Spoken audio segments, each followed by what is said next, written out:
Bonjour et bienvenue dans la correction de l'examen numéro 3 consacré à la compréhension orale. C'est parti, on se retrouve tout de suite de l'autre côté pour vous donner les réponses et vous les expliquer un petit peu et pourquoi pas vous donner de petits conseils pour vous aider à vous améliorer en compréhension orale pendant votre examen. C'est parti, on y va. Alors, nous y voici. Exercice 1, on a la première question. Les personnes en surpoids ou obèses, on a deux types de personnes, ne font pas d'efforts pour maigrir. Elle utilise le conditionnel, donc c'est une rumeur. Le conditionnel, c'est quelque chose qu'on utilise pour faire un souhait, mais dans ce contexte-là, on l'utilise pour propager une rumeur. Les personnes en surpoids ou obèses ne feraient pas d'efforts pour maigrir. Et là, c'est la même chose. Elle utilise le conditionnel. Elle serait fainéante. Fainéant, c'est un synonyme de feignant. C'est une personne qui n'a pas envie de bouger, une personne qui n'a pas envie de travailler, etc., etc. Donc la bonne réponse, c'est sont rejetées parce qu'elle dit clairement que les personnes obèses ou en surpoids sont victimes de rejet. Le mot grossophobie est arrivé chez les Français en 1960. Non, c'est arrivé chez les Français en 1970. Ensuite, a été inventé par les Américains. Oui, parce que c'est né aux États-Unis. Faites attention aux nationalités et aux pays. Parfois, on vous donne des questions. Même avant, je l'ai fait. On dit « Ah, en Suisse, c'est comme ça. En Allemagne, c'est comme ça. » Mais dans les questions, on va vous mettre les Suisses, les Allemands. On ne va pas vous mettre le pays, mais on va vous mettre la nationalité. Donc, essayez de réviser ça bien comme il faut. Ou essayez de prendre des notes pendant votre écoute. Et après, est entré dans les dictionnaires en 2019. Pas dans les dictionnaires, en fait, c'est seulement le Petit Robert. Ce n'est pas dans tous les dictionnaires. Okay, si est entré dans un dictionnaire, la réponse aurait été correcte. Mais là, comme il n'y en a qu'un, voilà quoi. La réponse est incorrecte. La suite, maintenant. Dans le monde professionnel, qui est le plus discriminé? Les hommes en surpoids, autant les hommes que les femmes, ça veut dire les femmes et les hommes, pareil, ou les femmes en surpoids. Elles ont 8 fois moins de chances que les hommes en surpoids. Question suivante, les personnes en surpoids sont protégées par la loi en cas de discrimination. En fait, la loi, elle dit clairement que si on discrimine une personne en fonction de physique ou son apparence, c'est puni par la loi. C'est ce que la narratrice dit. Ensuite, on a les personnes en surpoids sont bien diagnostiquées par les médecins. Non, parce qu'on dit clairement que les médecins sont moins bienveillants. Ont tous des équipements médicaux adaptés en France? Non, c'est faux, parce qu'ils ne sont pas adaptés. On a besoin d'équipements médicaux un peu plus larges. Malheureusement, ils sont trop étroits pour les personnes en surpoids. Et c'est ce que dit la narratrice, en fait. D'ici 2045, il y aura 25% d'obèses, moins de 25% d'obèses. Pourquoi? Parce qu'elle dit près d'un quart. En fait, le près de, ici, ça veut dire presque un quart. Et un quart, c'est 25%. OK? Un quart, 25%. Un demi, c'est 50%. Pour que vous le sachiez. Et un tiers, c'est 33,33%. C'est important à savoir parce que dans votre examen, on peut aussi vous soumettre des questions comme ça. Et plus de 25% d'obèses, non, parce que c'est près d'un quart. Okay, c'est pas plus d'un quart. Okay, la majorité des Français est sûre que la cause de l'obésité, c'est la maladie. Non, ça c'est la narratrice qui dit « Pourtant, c'est une maladie et non un choix. » Mais les autres, peut-être qu'ils pensent que c'est la pauvreté. Non, on ne justifie pas cette épidémie par la pauvreté. Et on dit les mauvaises habitudes. C'est une question de volonté, mauvaise alimentation, manque d'activité physique. Okay, donc c'est les mauvaises habitudes. On a dit volonté, mauvaise alimentation et manque d'activité physique. C'est ce qui justifie les mauvaises habitudes. Si les obèses adoptaient ces habitudes-là, elles avaient plus de volonté à améliorer leur forme physique. Si elles avaient plus d'activité physique et une meilleure alimentation, elles iraient mieux. Donc voilà pourquoi voilà ce que pense la majorité des Français en fait. Les réseaux sociaux sont négatifs pour la grossophobie. Oui, dans la vie de tous les jours, les réseaux sociaux sont négatifs pour la grossophobie parce qu'on a le droit à des remarques désobligeantes.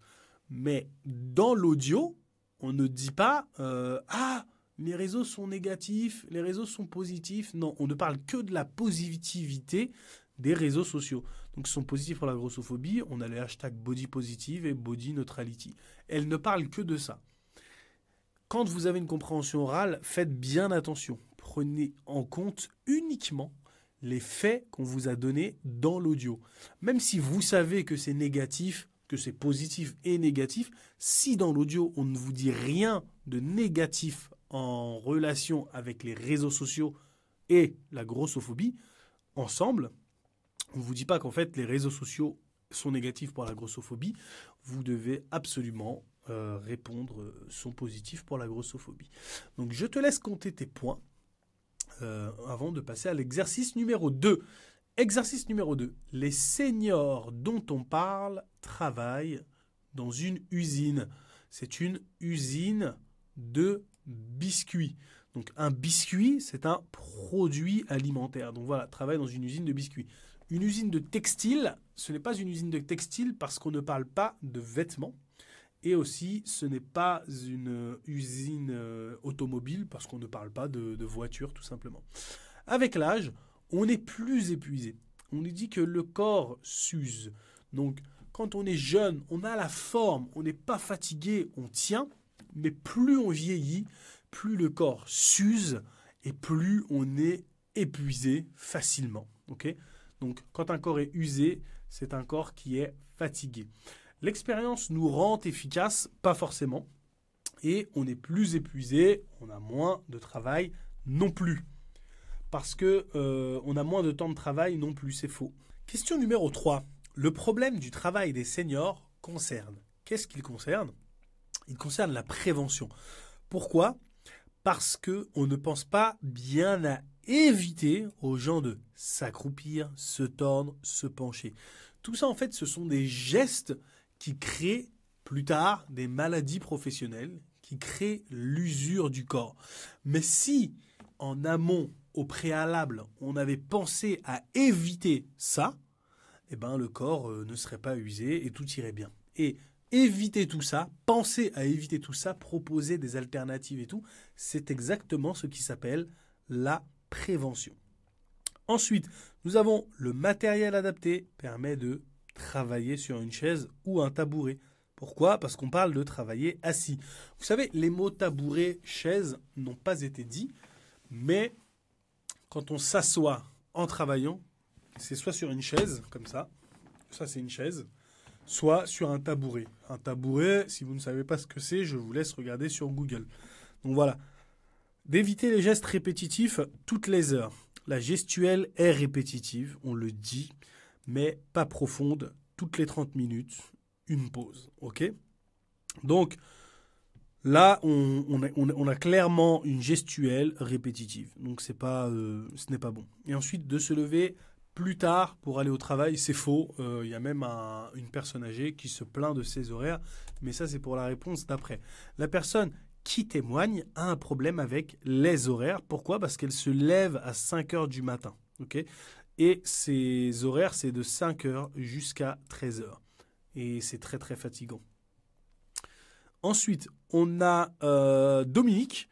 Elle a changé de poste. Elle est passée responsable. Quand on dit elle est passée responsable, ça veut dire qu'elle est devenue responsable. Elle a changé de poste pour être responsable. Okay ? Par exemple, moi, je suis passé ingénieur pédagogique, ça veut dire que je suis devenu ingénieur pédagogique. Je suis passé directeur, ça veut dire que je suis devenu directeur, tout simplement. La solution proposée pour les seniors, c'est de former les plus jeunes dans l'entreprise ou les nouveaux dans l'entreprise. Ça s'appelle du tutorat. On vous a parlé de tutorat. Et ben le tutorat, c'est ça. C'est quand vous avez une nouvelle personne qui arrive dans l'entreprise, un plus jeune par exemple, et ben on va prendre un senior pour lui expliquer tout ce qui se passe dans l'entreprise et tout le fonctionnement de l'entreprise. Donc voilà une solution qui a été proposée. Se former dans un métier moins épuisant n'a pas été proposé et de suivre une formation sur les gestes et les postures non plus. Non plus, ça n'a pas été proposé. Je te laisse compter tes points de l'exercice numéro 2. On va commencer l'exercice numéro 3. Document 1. Pourquoi a-t-on réintroduit des loups à Yellowstone? On a introduit des loups à Yellowstone. Pourquoi? Pour sauver une espèce. Non, on ne va pas sauver une espèce, on va chasser les wapitis. Ok? Et je vous explique tout de suite. Pour sauver l'économie de la région, c'est du hors-sujet, ça n'a absolument rien à voir. Et pour sauver un habitat naturel. L'habitat naturel, ici, c'est les arbres. Les arbres, la forêt. En gros, il y avait trop de wapitis dans la forêt qui mangeaient toutes les feuilles. Donc, il n'y avait plus d'arbres. Et comme il n'y a plus d'arbres, on a des animaux qui ne peuvent plus vivre dans la forêt parce que c'est leur habitat naturel. Ok? Et en gros, la réintroduction des loups a permis à d'autres espèces de vivre au parc. Des castors, des oiseaux, etc. De multiplier le nombre de wapitis, non, parce que on les chasse, donc il y a moins de wapitis et il y a plus de flore. Je ne sais pas si vous connaissez en biodiversité la faune et la flore, mais les wapitis étaient un problème pour la flore parce qu'ils mangeaient toutes les plantes. Et à réguler l'apparition des arbres, non, l'apparition des arbres, en fait, elle a augmenté. D'accord? Réguler, ce que ça veut dire, c'est que c'est un fonctionnement correct, un fonctionnement régulier. Mais là, l'apparition des arbres, elle a augmenté. Elle n'a pas été régulée, elle a été augmentée. Quand on enlèvera certains loups, on aura peut-être une régulation des arbres, tout simplement. Mais pas pour le moment. Là, ils sont en train d'augmenter. Document numéro 2. Cochez la bonne réponse. La majorité des foyers en France ont un animal de compagnie. Pourquoi? Parce qu'il y a 2 foyers sur 3. Il y a 2 tiers des foyers en France qui ont un animal de compagnie. La plupart des adolescents veulent un animal de compagnie. Non, on parle des tout petits. Les tout petits, en fait, ce sont les enfants. Quand on vous parle d'adolescents, c'est souvent le mot jeune qui est utilisé. Ou vous avez aussi le mot ado qui peut être utilisé. Et vous avez aussi le mot adolescent, bien sûr, qui peut être utilisé. Ensuite, nous avons les animaux aident les enfants à comprendre leurs émotions. Il comprend mieux ce qui se passe sur lui parce qu'il le voit sur l'animal. Ok? On ne sait pas si elle parle de la soif, de la faim ou des émotions. Il comprend mieux ce qui se passe sur lui. Qu'est-ce qui se passe sur lui? Qu'est-ce qu'il a? Il a faim, il a soif, il est énervé, il est triste. On ne parle pas d'émotions. Ok? Donc là, c'était compliqué de mettre la C. Donc la bonne réponse, c'était la A. Avec son animal, Sohan est plus responsable. Ok? Ça le responsabilise. Avant d'avoir un animal, un enfant n'a presque aucune responsabilité. Mais en ayant son animal, s'il ne lui donne pas à manger, il ne lui donne pas à boire, il peut mourir. Donc, Sohan est responsable de l'animal et c'est pour ça que sa mère a dit ça le responsabilise. Donc voilà pour le document numéro 3. Le PTC est consommé par des mineurs, ok? Collège et lycée. Vous devez absolument savoir que les personnes qui vont au collège et au lycée sont normalement mineures, ok? Normalement, elles sont mineures. Ensuite, on a moins grave que le cannabis, c'est 200 fois plus fort, ok? Et ensuite, on a mélangé avec du tabac. Non, parce que le PTC est dans la cigarette électronique. Le tabac, c'est ce qui est physique, qu'on prend comme ça et qu'on met dans une feuille, ok? Le PTC coûte cher. Non, le PTC est peu coûteux. Le peu coûteux, ça veut dire que ce n'est pas cher. Est fabriqué sans normes légales. C'est vrai, parce que c'est fabriqué par des trafiquant. Un trafiquant est une personne qui fait des choses illégales. Il peut vendre de la drogue, il peut vendre des cigarettes de façon illégale. Bref, c'est quelqu'un qui n'est pas gentil, un trafiquant. Est détectable par la police? Non, parce qu'il est incolore et inodore. Donc, il n'est pas détectable par la police. Voilà pour la compréhension orale. Tu mets ta note ici, hein, examen 3. Par exemple, là, tu la mets ici si tu as eu 15. Ici, si tu as eu 20 à l'examen 2, ça fait ça. Et si tu as eu 16 à l'examen 1, tu fais ça. Et après, tu vas avoir une courbe comme ça qui va se dessiner. Ok, je te laisse faire ça. Si tu veux aussi partager ta courbe en photo sur Amazon avec un avis 5 étoiles, je te remercierai beaucoup, beaucoup. Maintenant, je voulais te dire de faire très, très attention. Quand tu arriveras au DELF B2, à l'examen officiel, on va te donner un petit dossier comme ça. Et toutes les feuilles seront en recto verso. Donc, il est possible que pendant ta compréhension écrite, tu aies, par exemple, je vais te dire quelque chose, tu aies les questions ici, par exemple, et le texte derrière. Ok ? Et là, tu vas devoir faire quoi? Tu vas devoir lire le texte, lire les questions, lire le texte, lire les questions. Et c'est ce que tu vas faire dans la prochaine épreuve. Tu vas devoir tourner les pages pour lire le texte et lire les questions. Ça va te faire perdre un peu de temps, mais c'est la meilleure manière de s'entraîner pour le DELF B2. Voilà pour cet examen de compréhension orale. On se dit à très bientôt dans la prochaine vidéo de correction de la compréhension écrite. Allez, ciao!